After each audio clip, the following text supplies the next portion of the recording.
Hi hello students, நீங்கள் BSc nursing GNM PB BSc MSc நர்சிங்க்கு low ஃபீஸில் ஒரு நல்ல சூப்பரான காலேஜை ஸ்மார்ட் சிட்டியில் தேடிட்டுருக்கீங்களா?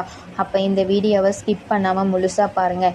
இன்றைக்கி நம்ம பார்க்க போகிற college CNK group of institution nursing. இது எங்கே லொக்கேட் ஆகிருக்குன்னு பார்த்தீங்கன்னா பெங்களூரில் தாங்க லொக்கேட் ஆகிருக்கு.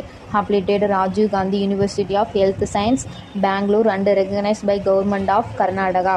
Approved by Indian Nursing Council, Pharmacy Council, India, Karnataka nursing council. என்ன மாதிரியான கோர்ஸ் ஆஃபர் பண்ணுறாங்கன்னா BSc nursing GNM PB BSc MSc nursing இது மாதிரியான கோர்ஸ்லாம் ஆஃபர் பண்ணுறாங்க. இங்கே ஓன் ஹாஸ்பிட்டல் மட்டும் இல்லாமல் பெங்களூரில் டாப் மல்டி ஸ்பெஷாலிட்டி ஹாஸ்பிட்டல், அதாவது பெங்களூரில் Baptist hospital and Apollo hospital, new Jayapriya super facilities hospital, global hospital போன்ற ஹாஸ்பிட்டலுடன் நேரடி 100% பிளேஸ்மெண்ட்டுக்கு சப்போர்ட் பண்ணுறாங்க. இந்த காலேஜில் ஃபீஸ் மற்றும் அட்மிஷன் பற்றி விவரங்களுக்கு தெரிஞ்சுக்க ஸ்க்ரீனில் இருக்கிற நம்பருக்கு கால் பண்ணுங்கள். மறக்காமல் நம்ம பேஜை ஃபாலோ பண்ணுங்கள், சப்ஸ்கிரைப் பண்ணுங்கள். தேங்க்யூ.